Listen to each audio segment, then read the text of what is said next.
Assalamualaikum warahmatullahi wabarakatuh. Waalaikumsalam.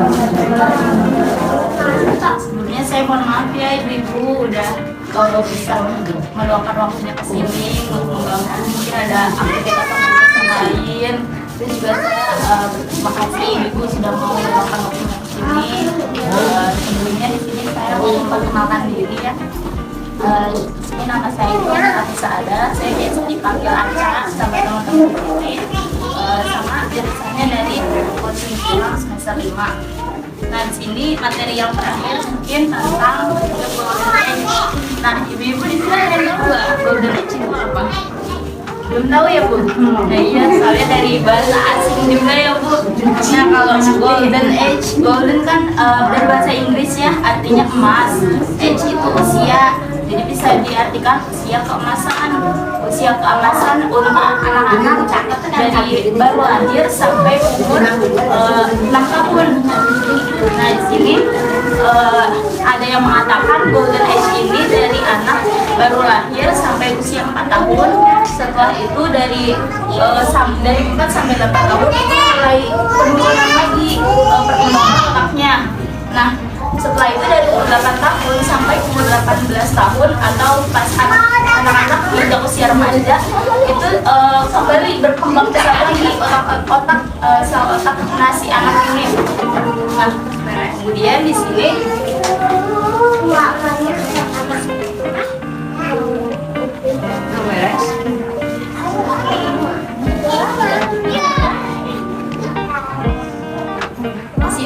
periode golden age untuk menentukan kualitas dari anak. Nah di sini kita perlu tahu ya masa-masa pertumbuhan anak itu dari umur berapa sampai berapa, biar kita tuh bisa menentukan kualitas anak dari anak usia dini. Nah di sini kan banyak sebenarnya dari beberapa penelitian itu beda-beda. Ada yang bilang dari baru lahir dari 0 sampai 4 tahun, ada yang bilang dari 0 sampai 8 tahun. Ini masing-masing penelitiannya bu. Nah terus jadi pada umur segitu tuh orang tua harus punya perhatian ekstra sama anaknya, karena umur segitu itu menentukan banget, menentukan anak kita nanti besarnya bakal seperti apa. Jadi masa ini tuh bisa disebut masa keemasan.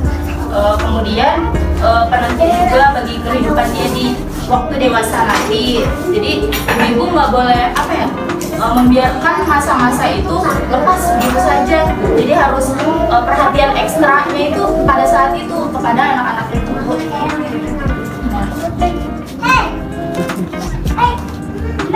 Kemudian di sini ada perawatan dan pendidikan periode golden age. Nah di sini yang pertama ada perkembangan otak anak sebelum usia 1 tahun lebih cepat dari yang diketahui sebelumnya. Seperti yang sudah saya katakan sebelumnya ya. Bahkan ada penelitian lain yang bilang otak anak itu sudah berkembang saat dia masih ada dalam kandungan. Kemudian setelah lahir di situ bakal banyak perkembangan lagi sesuai dari bawaan juga, faktor bawaan, faktor lingkungan. Maka dari situ orang tua ya khususnya ataupun pendidik yang punya pengasuh lain gitu, bukan orang tuanya yang mengasuh, di situ juga perlu mengetahui bagaimana caranya agar anak kita itu bisa berkualitas, terus mengajarkan hal-hal yang negatif kepada hal-hal yang positif kepada anak-anaknya seperti itu. Nah kemudian di sini ada upaya orang tua dalam menyiapkan generasi berkualitas. Di sini yang pertama ada memberikan ASI, seperti yang tadi sudah dikatakan oleh guru saya mengenai ASI. Di sini ASI itu biasanya bagusnya diberikan pada usia 0 sampai 2 tahun. Yang dimana ASI itu manfaatnya besar banget, apalagi untuk kecerdasan anak. Kemudian selain untuk kecerdasan anak, ASI juga bagus untuk ikatan kasih sayang, karena dari sentuhan ya, dari sentuhan ibu dan anak melalui pemberian ASI itu sangat berpengaruh buat ikatan seorang anak dan ibu. Kemudian yang kedua di sini ada mengembangkan kepribadian anak.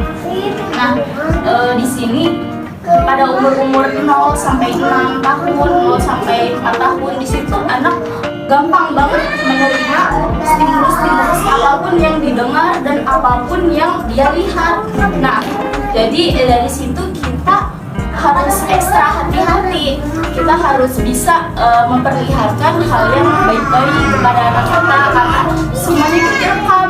Semua yang dilihat lebih baik itu direkam sama anak kita pada usia segitu.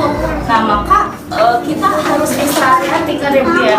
Kita harus bisa nih memberikan yang baik, memperdengarkan hal-hal yang baik agar jadi dari hal-hal yang baik itu jika terus-menerus diterima oleh anak, nanti akan berpengaruh pada kepribadian anak saat sudah dewasa, itu Ibu.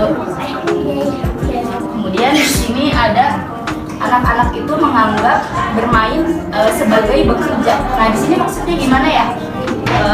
Di umur anak 2 sampai 5 tahun itu kan anak aktif-aktifnya bermain ya Bu ya. Nah, di sini itu maksud anak menganggap bermain sebagai bekerja seperti ini. Seperti yang stimulus yang dilihat si anak. Misalnya anak-anak ibu nih melihat ibu masak. Nah, kemudian mereka suka meniru dengan main masak-masakan. Nah, itu tuh anak menganggap permainan itu sebagai pekerjaan. Kemudian juga misalnya melihat ayahnya menyetir, terus anak mau main motor-motoran, mobil-mobilan, nah seperti itu. Nah, dari hal itu ibu-ibu juga harus mulai memperkenalkan peran anak-anak sesuai dengan jenis kelamin anaknya. Jadi misalnya ibu punya anak laki-laki tapi sukanya main masak-masakan. Nah, iya.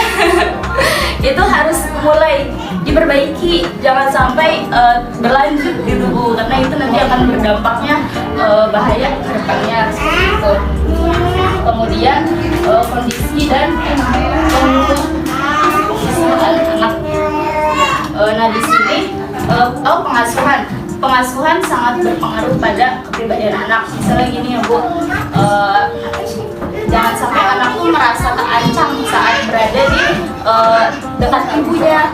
Misalnya, apalagi kalau misalnya ibu punya anak kecil masih seusia golden age 0 sampai 6 tahun, misalnya 5 tahun ya ibu ternyata 5 tahun. Nah, terus si anak yang 5 tahun ini tuh punya adik lagi, punya adik bayi lagi.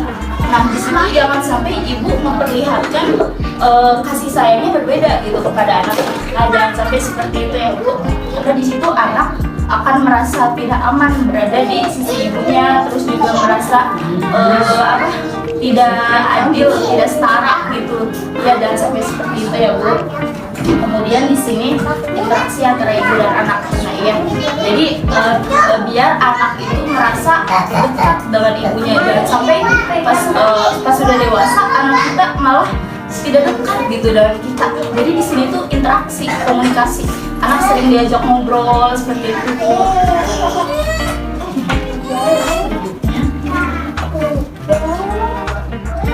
Di sini ada fungsi pendidikan pada periode golden age. Nah, di sini selain pengasuhan, pendidikan juga penting ya buat anak-anaknya. Cuma di sini disesuaikan aja. Pendidikan yang dimaksud di sini itu bukan pendidikan kayak sekolah, bukan, karena itu kan belum umurnya ya Bu, masih sekolah. Jadi pendidikan di sini itu sama model pengasuhan ibu, interaksi ibu sama anak-anak itu juga dianggapnya pendidikan. Nah, jadi sama itu juga harus diperhatikan pendidikan kepada anak-anaknya, karena itu tuh buat nanti saat dewasa anak-anak seperti apa.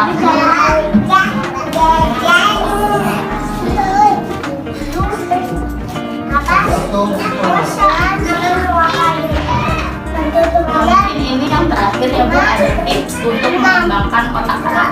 Nah, di sini yang pertama ada memberikan umpan balik sehingga proses belajar anak tidak terputus.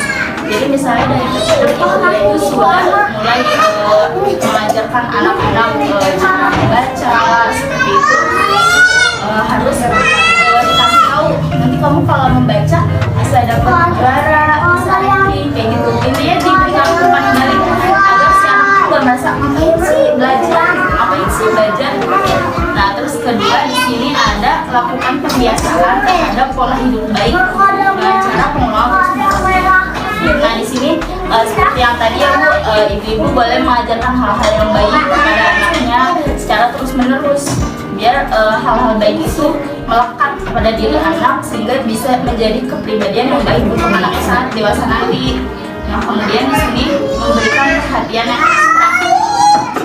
Ya, perhatian yang ekstra di sini sangat penting, karena ya jangan sampai kita lalai sedikit saja dalam menjaga pengawasan kita terhadap anak, karena ini tuh masa keemasan, masa yang tidak akan terulang lagi, benar-benar cuma sekali seumur hidup. Kemudian ada mengembangkan pengalaman bahasa. Jadi misal kalau di sini kan Sunda ya Bu ya bahasanya. Jadi ibu bisa nih ngobrol sama anak juga pakai bahasa Indonesia dulu, terus juga bahasanya tuh apa ya? Jangan jadi itu aja gitu. Pokoknya memperkaya bahasa biar nanti otak anak menyerap banyak bahasa. Nah, kemudian Sudah bisa bahasa Indonesia. nah iya, jadi jangan Sunda aja, tapi nanti pas masuk sekolah bingung bahasa Indonesianya belum lancar gitu. Kadang-kadang kan bahasa Indonesia lancar, bahasa Sundanya nggak bisa. Sekarang kebanyakan ya. kasar gitu. Iya. Kebanyakan susah soalnya kebanyakan ibu-ibunya sekarang misalnya bahasa Indonesia, Sunda nggak tahu bahasanya apa. Kan ada kasar kadang-kadang Sundanya. Jadi harus bisa ya bahasa Sunda. Kemudian di sini ada meminimalisir kegiatan menonton TV, bermain HP seperti itu ya Bu. Soalnya dari hal kayak gitu penyerapan otak anak tuh kayak jadi stagnan. Apa sih stagnan? Diem di tempat gitu. Iya. Mana-mana terus deh misalnya mau HP anak sekarang ya udah nyaman HP Iya, udah gitu kan ya Bu ya. Setelah kalau anak bermain sama temennya itu nanti buat di otaknya tuh banyak ide-ide kreativitas dari bermain sama anak-anak yang lain. Intinya buat gadget, buat televisi itu dikurangin semaksimal mungkin. Kemudian di sini ada interaksi anak seperti yang sudah tadi saya jelaskan ya Bu. bahasa Sundanya teh Terus terhindar dari suasana tegang. Nah, misalnya anak kita mau bandel gitu ya, dikasih taunya di sampelnya bisa juga kamu jangan orang lain rugi ngasih diri sama hal yang kamu lakukan. Intinya jangan diomongin. Nah, dari situ anak merasa tegang sama orangnya sendiri. Jadi kalau misalnya anak kita tahu bandel bisa dikasih tahu pelan-pelan. Kemudian sering berbuat anak itu mah intinya biar ibu sama anak itu dekat gitu. Terus melatih keteraturan anak dalam segala kegiatan. Misalnya nih anak suka main boneka atau main mobil-mobilan. Misalnya selesai bermain diajarkan, nanti selesai bermain dirapikan lagi. Nah seperti itu Bu. Pandai menaikkan perasaan dan pikiran anak. Misalnya saat anak lagi sedih, kita kayak udah ya jangan sedih. Biasanya kalau orang lagi sedih, besoknya bahagia kayak gitu. Intinya dikait-kaitkan aja. Nah mungkin sekian yang dapat saya sampaikan. Jika ada pertanyaan boleh. Udah paham belum ibu-ibu tentang golden age?